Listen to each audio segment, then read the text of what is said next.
Okay everyone, welcome to another installment of the CEAP Avian Training video series. This is DJ McNeil, one of the CEAP crew leaders for the upcoming field season. This video is intended as a supplement for your current bird study regime and should not be considered as the sole source of information for your bird studying. Consult some of the other sources that I've recommended to you guys individually, and if you need other advice on where to find information on bird identification, please send me an email. So this final presentation I've got here is the miscellaneous birds. These are the birds that there's small groups of this or small groups of that that didn't really fit into any of the other past presentations, so it's going to be quite the hodgepodge here. So let's dive right in. Okay, so let's talk about the way that I've got the miscellaneous bird group kind of organized here, just before we move forward, and we'll have an idea of what to expect. So we're going to start off by talking about three different mimids. These are also sometimes called the mimic thrushes. The family Mimidae is characterized by a number of birds. These three shown here, the gray catbird, the brown thrasher, and the northern mockingbird. They're all kind of similar in many ways in that they mimic the songs of other birds to produce their own song. Then we're going to talk about the tits, the blue-gray gnatcatcher and the golden-crowned kinglet as kind of a group together. We'll talk about the mourning dove and the two cuckoos. We'll talk about the two nuthatches as well as the brown creeper, which kind of acts similarly. We'll talk about two species of swallow, one starling and one waxwing. We'll then jump to the ruby-throated hummingbird and the belted kingfisher, which are kind of sort of on their own. And then the kind of large, weird brown birds, which includes two nightjars, two owls, and three shorebirds. So without further ado, let's jump right on into the mimids here. Okay, so the first mimid is the gray catbird. This species is pretty easy to ID. Here we have an adult bird. We've got overall gray plumage, kind of a darker colored tail, a black cap, and chestnut brown undertail coverts. Pretty good sized bird, as all the mimic thrushes are. Not quite as large as a robin, but much bigger than a warbler. So the song, as all of the mimids, is a mimicked series of calls or different noises that other birds produce, kind of strung together. They also often just kind of produce sort of catbirdy, just type notes that don't really sound like anything, but they definitely have this random kind of hodgepodge assortment here, as well as mews and other catbird type calls thrown in there. So listen for mimicked phrases, all kind of strung together, but the key here is that each is given singly. So each note or each phrase is given as a single phrase.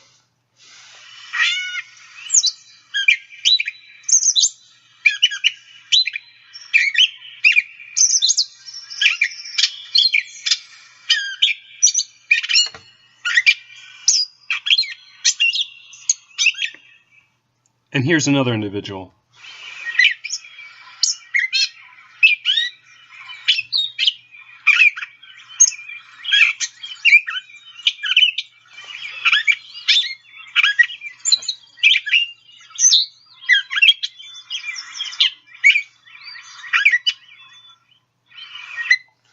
In addition to having this mimicked series of phrases that are all given singly, they also produce the mew call, which is where the bird gets its name.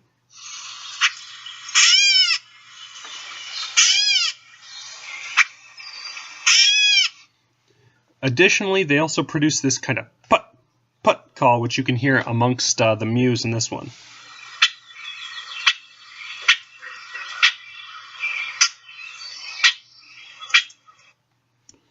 And the final call that I'd like you guys to know about the gray catbird is the kind of ratchet call that they produce.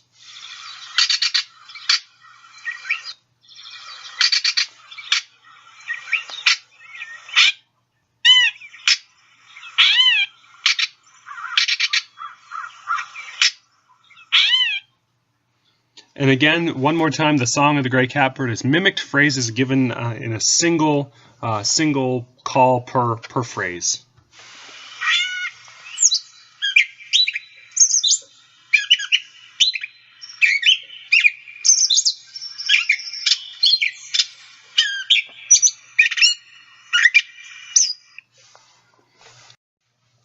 The next mimid is the brown thrasher. These guys are pretty distinctive. For one, they're large, actually larger than a catbird, pretty much robin size. It's a very distinctive color as well. We've got a rich reddish brown top, white wing bars, and these sort of teardrop shaped streaks throughout the breast and belly. A nice white to the underbelly, pink legs, and this striking yellow eye. Slightly decurved, long bill, just like the other mimids, and a very long reddish tail. Again, note it's not clear in this picture, but it's a huge, large bird. So in contrast to the gray catbird, the brown thrasher produces a mimicked series of songs, which is actually similar to the catbird, but instead of doing everything singly, each piece of the song is given in a pair. So here's a brown thrasher singing.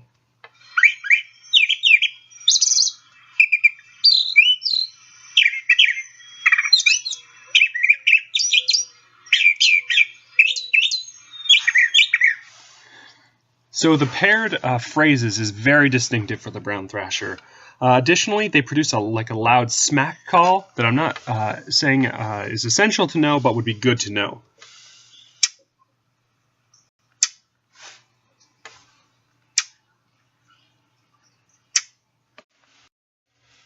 Okay, the last of our mimids is the northern mockingbird. A pretty distinctive bird, gray above with black tail and blackish colored wings. They also have a black mask across the face, which is pretty distinctive. Lighter colored iris and sort of this decurved, relatively long bill. It's lighter below than it is above. The other thing here is when the bird flies, it's got white edges on the tail and these white patches in the wings. So it's a fairly distinctive bird overall. Like the thrasher, it tends to be pretty long-tailed, otherwise proportioned, somewhat similar to a thrush. Dark-colored legs, really very distinctive bird. So the mimids are pretty easy, vocally speaking as well. Remember our catbird produced single phrases which were mimicked. The brown thrasher produced pair phrases that are mimicked, and the mockingbird produces mimicked phrases that are done in 3 or more per phrase. So here's a northern mockingbird singing.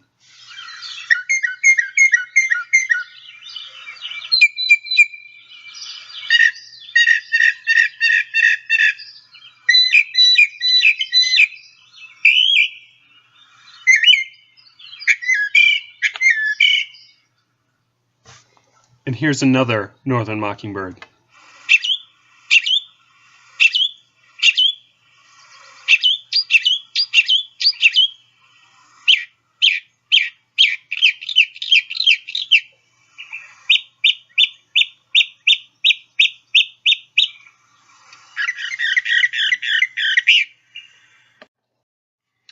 Okay, so we're going to talk about 2 tits for this presentation.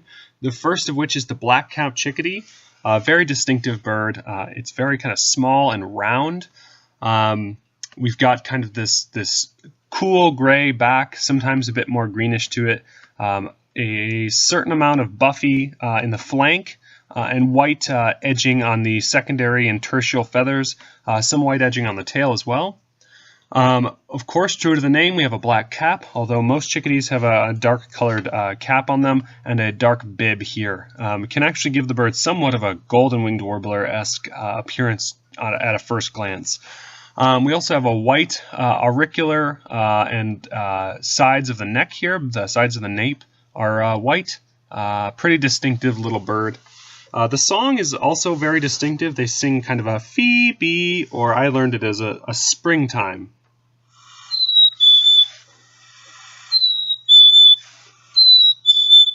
And rarely does the black-capped chickadee deviate from that 2-syllable song.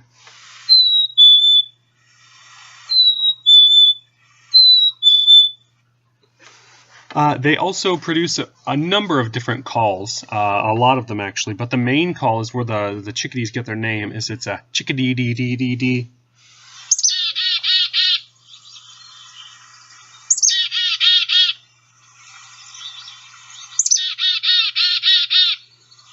In addition to the Chickadee DD call, which I expect everyone to know, they do produce a variety of different other calls, and here's what those might sound like. I would attempt to try and get these into your brain if you can, but it's not essential.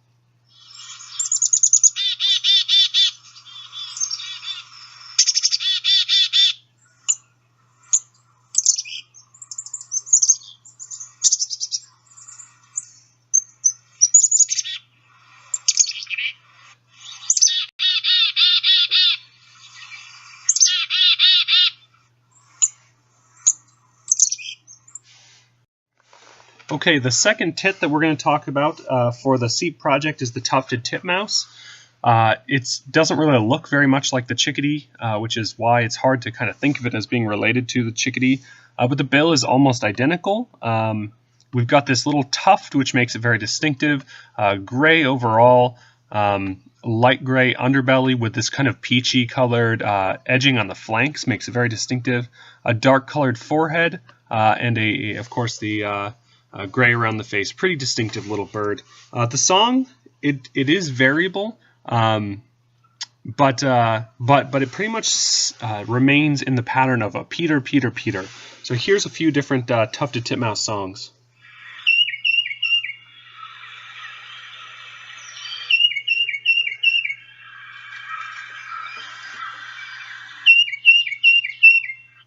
Here's another example.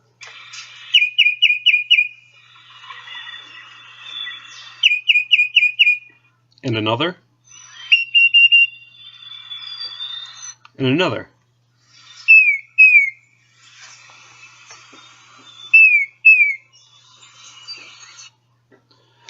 In addition to that, they produce a number of calls, but one that's very distinctive is the Tiska say, say, say.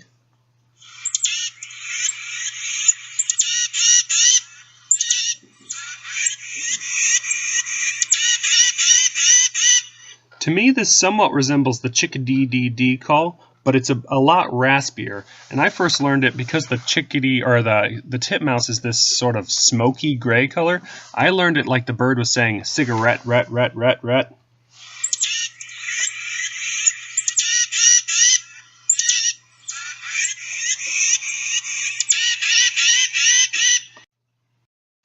Okay, so the next bird we're going to talk about is the blue-gray gnatcatcher. It's the only gnatcatcher in our area. Very distinctive little bird. As the name suggests, the back is nice bluish-gray. The underside is white.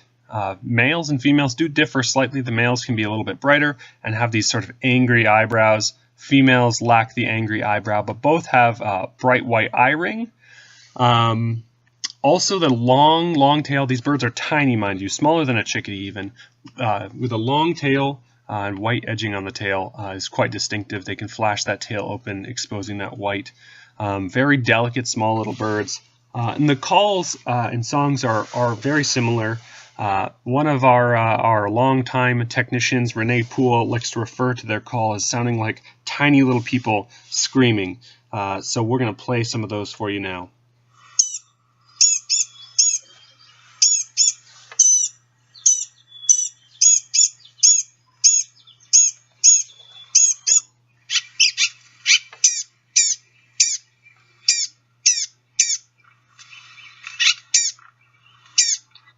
To me, they almost have like a nasally kind of catbird-like quality to them, but they're very short, and again, they kind of have that persistent, annoying, whining call quality to them.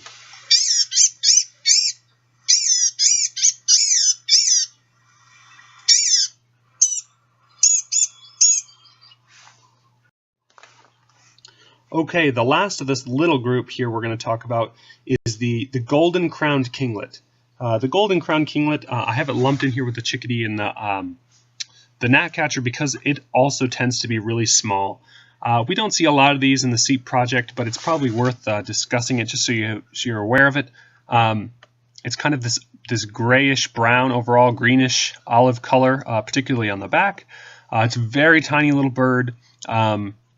They have this somewhat broken eye line across the face and a black cap that has a yellow and or orange kind of intermixed. So here's a female golden crown kinglet. She's got yellow on the cap, and a male that's got yellow with orange in the center. Both of them have this dark eyeline and almost a little bit of a mallard stripe here. Olive above, yellow wing bar, and kind of yellow shafts on the flight feathers and the tail feathers. The calls are also these high, thin trills that can sound very similar to a brown creeper. Here in the area where we study golden-winged warblers, golden crown kinglets are far more common in the winter. So here are some calls of golden crown kinglets.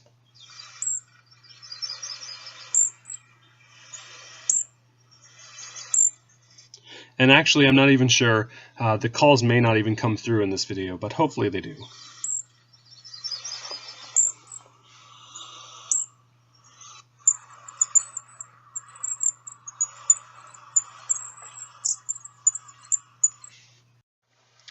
Okay, moving into our next little group, we're going to talk about the only columbiform that we see in any real capacity for the CEAP project, the mourning dove. So the mourning dove is a pretty familiar backyard bird to most people. It's pretty good size. It tends to be, has very long pointed wings, a long pointed tail. They sing a lot. They're pretty distinctive. Doesn't need much of an introduction. Some light spotting on the wings, very buffy colored overall, very large, pointed tail. And the song is kind of the classic dove cooing.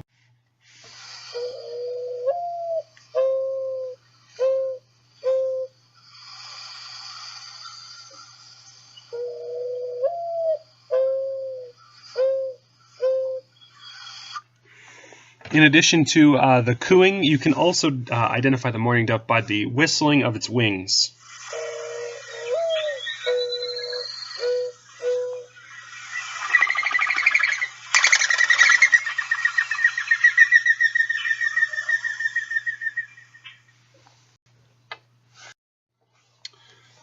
One bird that can look similar to a dove would be the cuckoos, of which there are two species, the yellow-billed and the black-billed. The names are very descriptive. Our yellow-billed cuckoo has yellow on the bill, kind of this white belly, brownish gray on the back. Some things that are going to differ for the black-billed cuckoo. Of course, the bill will lack this yellow that the yellow-billed has. The red eye ring that you'll see on a black-billed cuckoo. And then the other thing that's kind of distinctive about the yellow-billed cuckoo is this rufous-y tone to the primary flight feathers, which is especially evident when the bird is in flight. The vocals of both the cuckoos are pretty distinctive as well.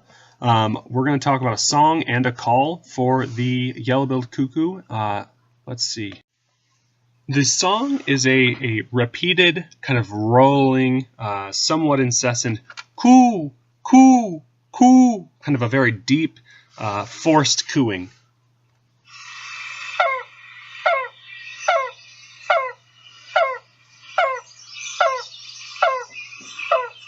Here's another individual.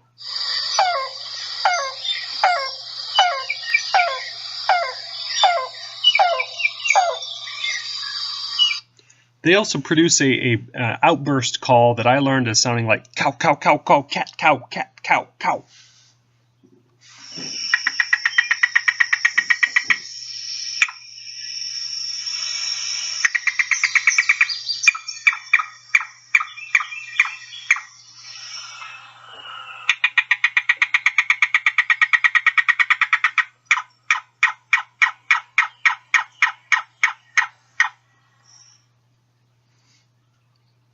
The black-billed cuckoo, as we discussed before, is quite a bit different from the yellow-billed. It lacks the yellow in the bill, has this red orbital eye ring, and doesn't really have the distinctive rufous patch in the wings. The call is also pretty distinctive, or I guess the song. We'll focus on the song for the species. It's just a coo-coo-coo, coo-coo-coo, or perhaps a bit longer, coo-coo-coo-coo. Here's a couple examples of black-billed cuckoo songs.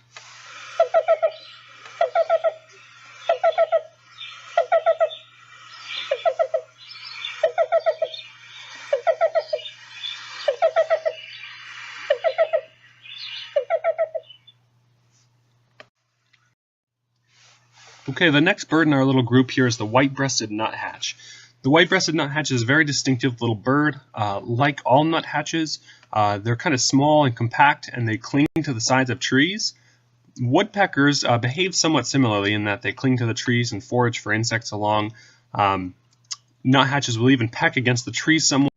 But one thing that makes the nuthatches distinctive is while woodpeckers will travel up along the tree, just like a nuthatch will, the nuthatch is the only group of birds that will travel down the tree head first, like this individual here. With the white-breasted nuthatch, we kind of have this bluish back on both sexes. Males and females differ in a very subtle way. Males have this dark black cap. Females, some females anyway, can be lighter, like this one. Females can also be pretty dark, so this isn't the greatest field mark for sexing them. If you see one like this, you can say that it's a female. This one is probably a male, but can be a little tricky. They also have some mottled brown in the undertail coverts and around the vent, but by and large we got this blue bird, kind of some black markings on the coverts there, and a black cap. Notice that the face is a plain white, as is the breast and belly. The calls are also really distinctive. They're all very much like a nasally kind of laughing call. The song is, again, a nasally laughing, and there's several calls produced by both sexes we'll talk about. But here's the laughing nasally song.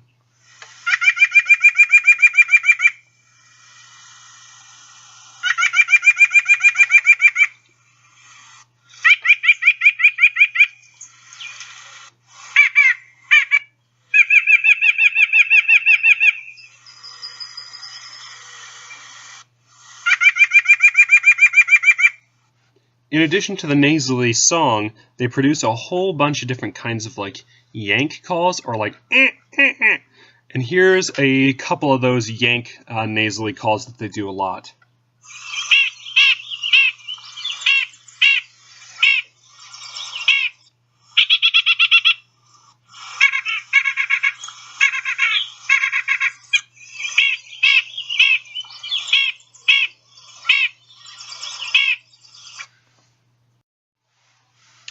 The sort of other nuthatch that we see for this study is the red-breasted nuthatch. And to understand the differences between male and female, I've shown a male here with like very bold black cap and a black eye stripe. Notice that the eye stripe, which is absent in the white-breasted nuthatch, is present in our red-breasted nuthatch. And this female here has very gray cap and a very gray eye line, very subdued colors to the back, unlike the very bright bluish color on the male. And the breast, very bright orange on the male and very light colored on the female. These are extremes. You can't always sex red-breasted nuthatches like this. The songs and calls produced by the red-breasted nuthatch are always pretty much like a high-pitched tooting. I learned it as sounding like the horn on a tiny car.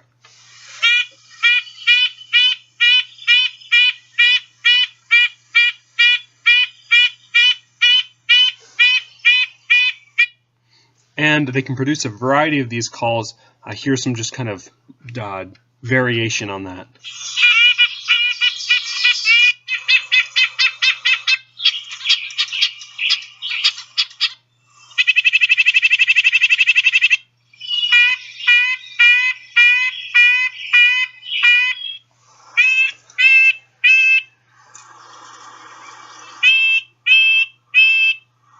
And that final tooting is what I really want you to focus on, the tiny little car horn being blared of the red-breasted nuthatch. And compare that again with our white-breasted nuthatch, which just has kind of the nasally, like, yank calls.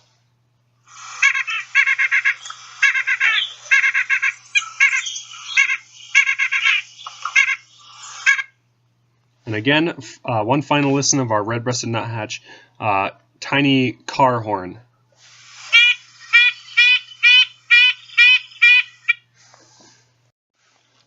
Okay, the last little bird in this group is the brown creeper, and honestly, I'm not sure if the calls are going to come through on this this video. If not, I'll post links to them in the comments. The brown creeper is a very tiny little bird, brown and sort of mottled, true to the name. It has a white belly and throat, which makes it distinctive, and dark auriculars. You're not likely to confuse a brown creeper with anything. It also has this long, decurved bill and these very bristle-like tail feathers that it props itself up with, just like a woodpecker in many ways. So it creeps along tree trunks. It goes up only, not down like a nuthatch. It tends to spiral around the tree trunk as it goes. You can see that this picture here shows a brown creeper against a cottonwood or some other kind of tree, and you can see that the bird blends in very nicely with the tree trunk, and they're easy to miss if they're not moving much. The brown creeper produces a number of calls. They produce high-pitched, thin calls than golden crown kinglets, or like golden crowns, but they're longer. Here are some of those.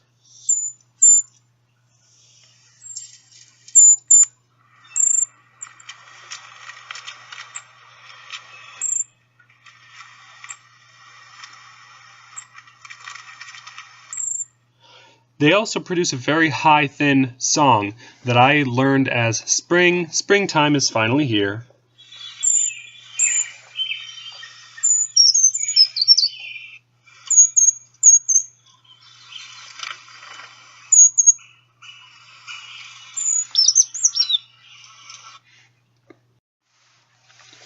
Okay, so getting into some of the real miscellaneous type birds here. The European starling. We don't see these on a lot of surveys, but they're probably worth knowing. I just skipped past our starling, but I can explain it anyway, because I can't go back using this program.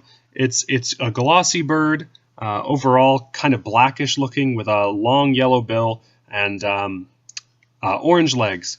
They also have very triangular wings and short squared off tails, actually very similar to the Cedar Waxwing, but when they fly over they tend to just be kind of dark overall. And here's some vocals of the European starling.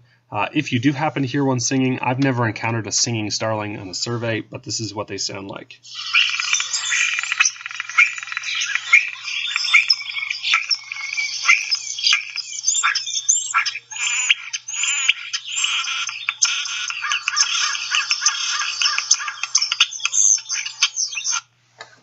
Okay, so let's move on to the bird that's actually on the screen here, the Cedar Waxwing. So this is another one that's pretty straightforward to identify, very common bird.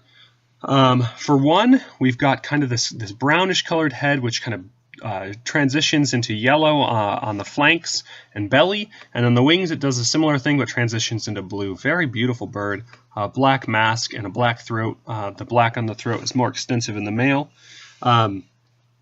Another key feature of the Cedar Waxwing is on adult birds, or 2 years old or older, they get these waxy tips on the secondary flight feathers. On younger birds like this one, they can lack that reddish tip.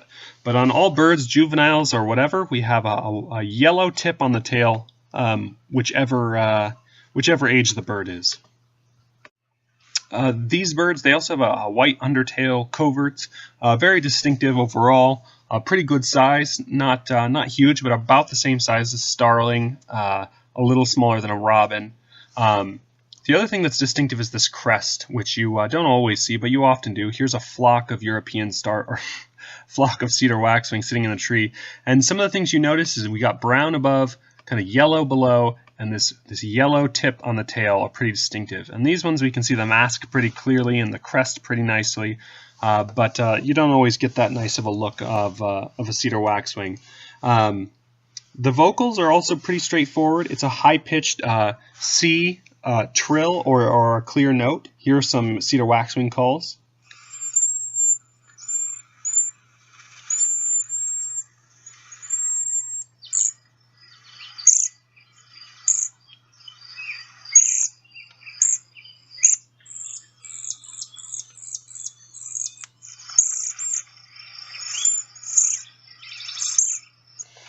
And Cedar Waxwings almost always move in groups like this, so you see them in loose little flocks, and they often are birds that we see flying over. So here are some Cedar Waxwings kind of flying overhead.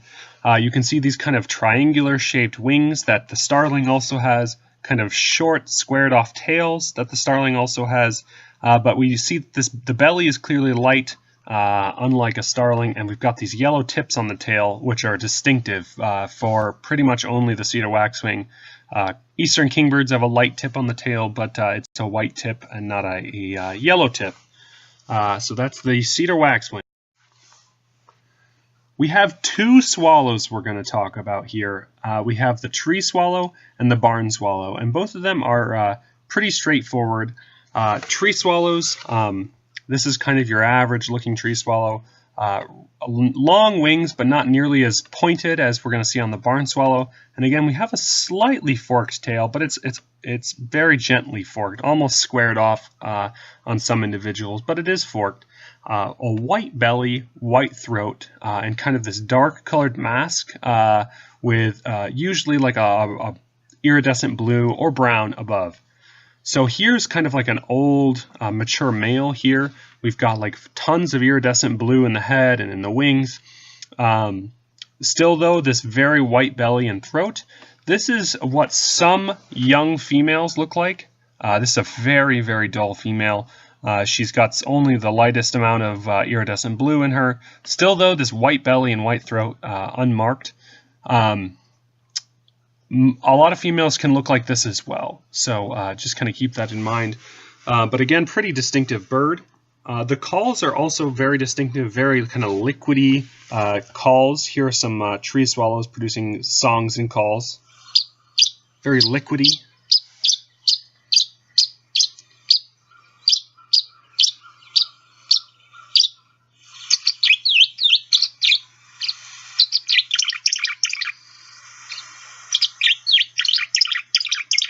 They also produce a cheer up call.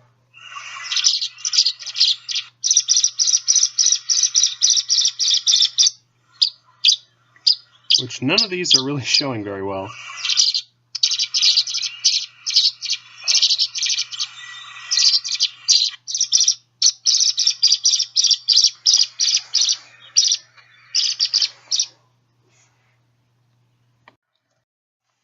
Okay, so the second swallow we're going to talk about is the barn swallow, a very distinctive bird.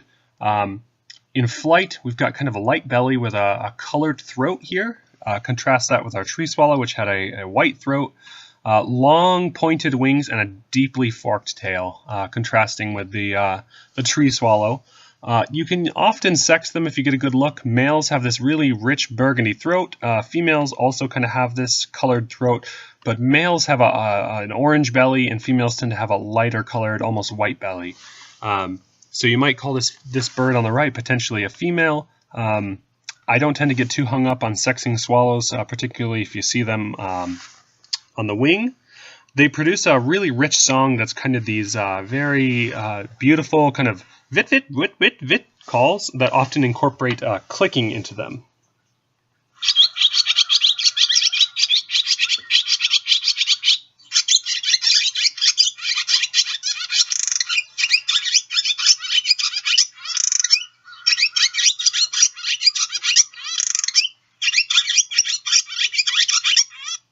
Also, when they're producing just single calls, they'll often do a cheep call.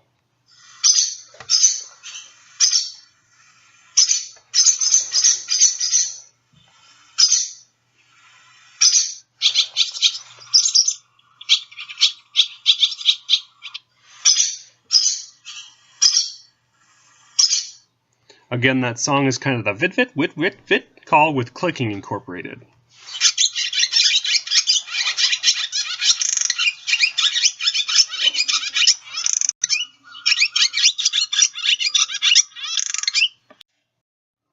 Okay, we have one hummingbird to discuss, the ruby-throated hummingbird.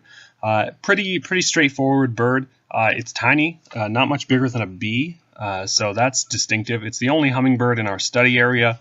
It's kind of a dark, kind of iridescent green above, with a white belly. They often have sort of a bit of a dusky vest on the flanks, and the cap is green, and they generally have a dark mask. Females have a light-colored throat, often sort of dotted with green, and males have like this dark-colored throat that when you catch it in the right light is actually sort of an iridescent, like I guess reddish, scarlet, ruby type color. Normally what you hear when you're near a ruby-throated hummingbird is either the wings, which produce like a humming, or the calls that they produce. So I'm going to play both for you. So they have a chattery type call and a humming of the wings.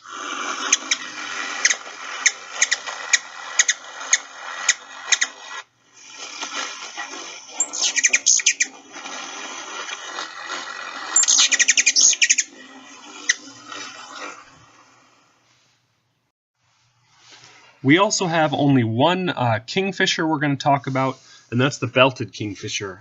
Pretty easy to identify. It's a large bird, larger than a robin. You can see one here eating some sort of sunfish. They're a pretty cool bird. Blue above, blue on the head as well. It's called a belted kingfisher because they wear this sort of belt across the breast. The male is basically just two colors, this blue and this white. And the female also has this brown colored band across the breast. They produce a dry rattle call that sounds somewhat similar to a hairy woodpecker.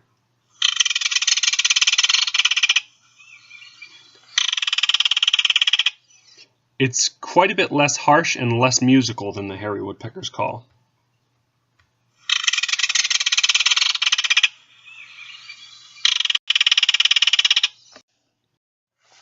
Okay, we're going to talk about three shorebirds, moving into our large brown bird group. The Wilson snipe is the first of these, very well camouflaged bird. Doesn't always sit out in the open like this. Notice that we've got pretty much this mottled back pattern, but a couple things that are going to make it distinctive, particularly from the woodcock. So we've got a very long bill, which the woodcock is going to have as well. But notice that the belly is white, where the woodcock is going to have a buff-colored belly, and the flank has this barring on it. Woodcocks do not have barring on the flank. Also notice the head pattern. We've got stripes that are going with sort of the shape of the head, these kind of lateral stripes, but we don't have anything that are going kind of against the grain of the head feathers, which is going to be the case for the woodcock. So this sort of large fat bird, it's got slightly longer legs than the woodcock as well, that are kind of olive, whereas the woodcock is going to have these sort of flesh-colored legs, white belly with barring, and striping that kind of goes along with the grain of the head. The Wilson snipe produces a high-pitched, like ticking call. They do that from a perch like this one, and it sounds a bit like this.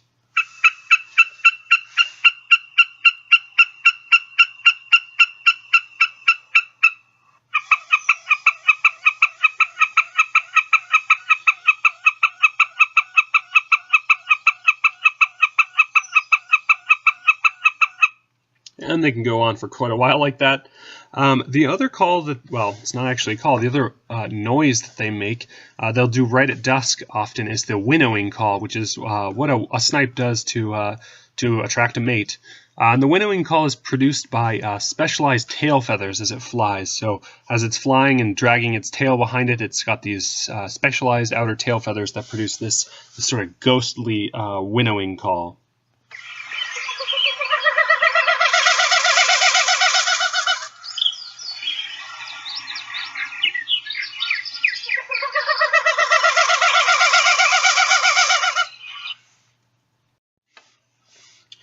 So a similarly tricky little shorebird is the American woodcock. If you're working on the CEAP project, you probably are already familiar with the sound of the woodcock, especially considering that it's a focal species. The woodcock is sort of a fat little shorebird. Notice that it's got considerably shorter legs than the snipe. And the snipe, which had a white belly and barring on this flank, this guy is just kind of a buffy colored flank. No striping, nothing like that. And although we have striping that goes sort of with the grain of the feathers in the head, a little hard to see, but we've got sort of some stripes that come this way along the back of the head against the grain of the head, if you will, making it pretty distinctive. So it's a fat little bird, short legs, long bill, just like the snipe. The vocals are also pretty distinctive. The sort of the ground song is just a nasally peent, and they'll repeat that note in between pauses. So here's the sound of a woodcock singing right around dusk.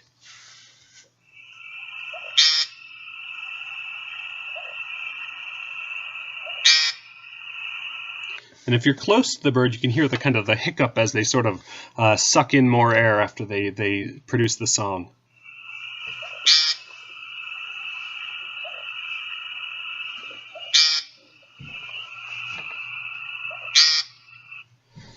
They also produce a high-pitched flight display, a twittering noise.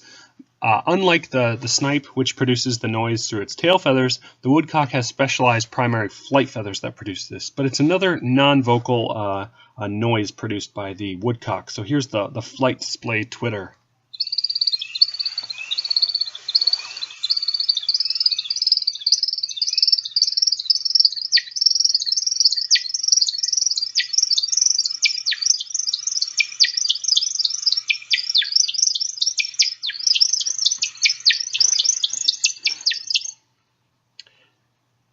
And as soon as they do that, they land on the ground again and begin the painting.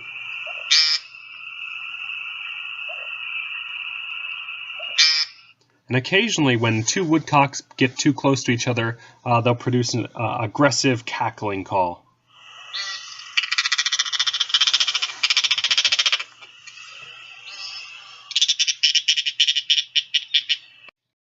Okay, so the last shorebird we're going to talk about for the CEAP project is the Killdeer. It's technically a plover, but these guys tend to hang out in agricultural fields in a variety of different habitats. Really, they'll nest right in parking lots and places like that. A very distinctive bird, brown above, white below, pretty good size, comparable to a woodcock. They've got this interesting facial pattern with a red orbital ring. Notice the white throat that extends all the way to the back of the nape, and we've got two breast bands, which makes it distinctive from other plovers, but it's the only real plover that we're going to see. It's actually very vocal. The scientific name Charadrius vociferus refers to the fact that the bird is very loud and produces a lot of calls.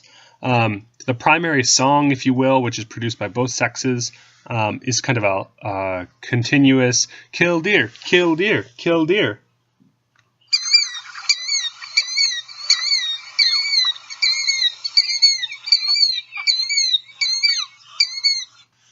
They also produce a variety of different calls that are sort of plays off this one, like the dee-da-da call and the single deet calls.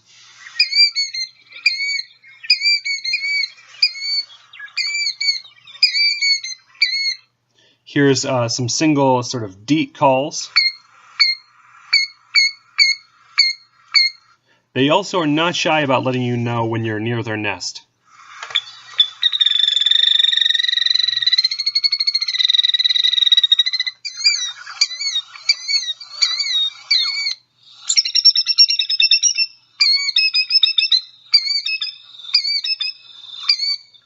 But the main calls that I want you to know is the Killdeer, Killdeer call.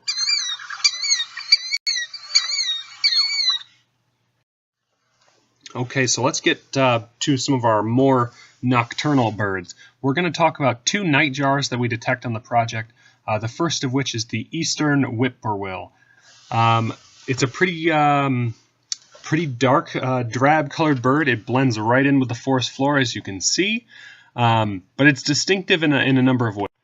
The whippoorwill tends to be by far the most common of the two nightjars that we see, but notice that it's got this sort of mottled breast, mottled overall appearance, a light-colored throat, but not a very distinctive light throat, and really no obvious white patches on the wings, but when it flies, it does have very distinctive white patches on the tail. But these birds, more often heard than seen, are very distinctive. The whippoorwill has a rolling, repetitive whippoorwill, whippoorwill.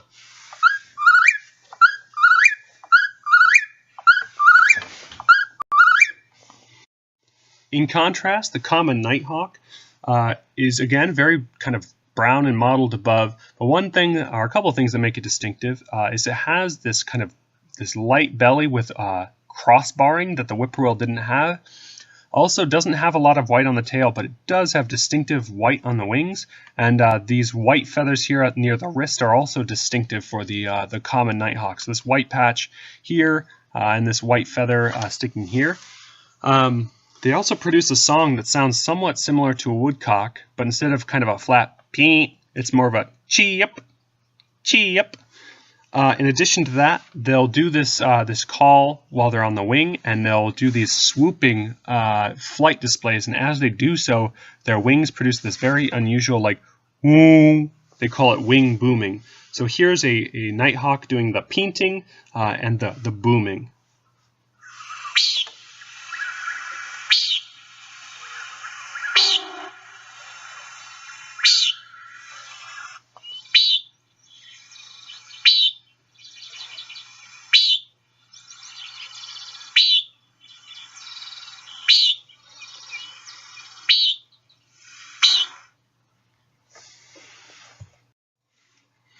Okay, so we're going to talk about two owls to finish off this talk.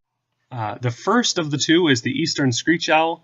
It's got a pretty complicated plumage, but we're not going to worry about it for the most part because it's distinctive in that it's a small owl and it's got ear tufts. This guy is not much bigger than a robin. They're a very small little bird, a very cute little bird, and they produce very distinctive vocalizations, whinnies and trills.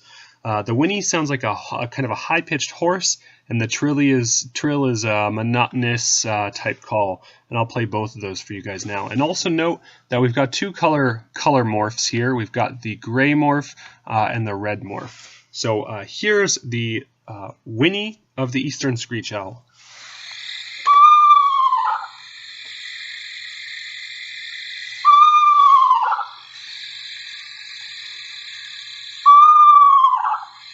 In addition to the whinny, they produce the kind of monotonic trill.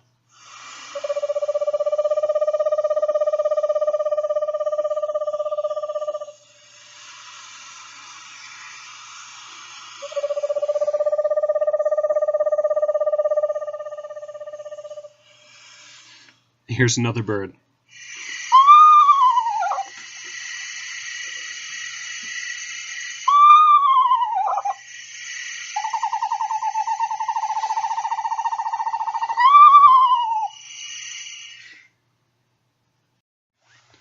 The final bird that we're going to talk about here is the barred owl. This is a very distinctive bird. It's quite large, bigger than a crow even. It's a large owl. Pretty distinctive. For one, it does not have ear tufts, just a rounded head here, and very, very dark eyes, just plain black eyes, a very light horn-colored bill. From the front, we've got like a breast that has these horizontal streaks that are accented by belly streaks, which are long. And on the back, it just kind of has this barred checkering pattern. The vocalizations are also very distinctive. It's kind of a deep, "Who cooks for you? Who cooks for you all?"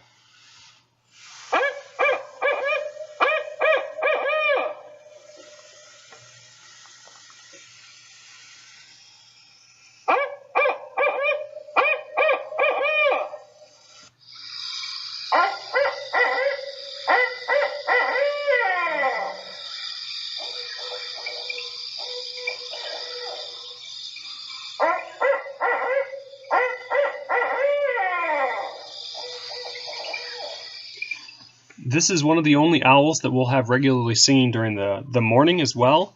It also produces a variety of hoots and just kind of hoo-ahs.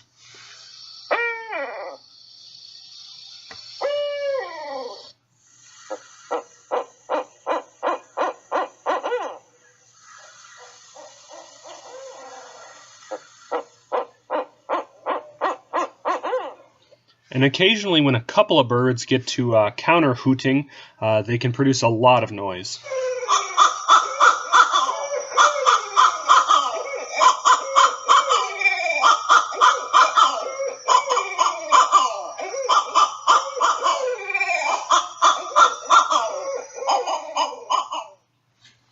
Okay, well that'll do it for the CEAP Avian Training video series installment with the miscellaneous birds.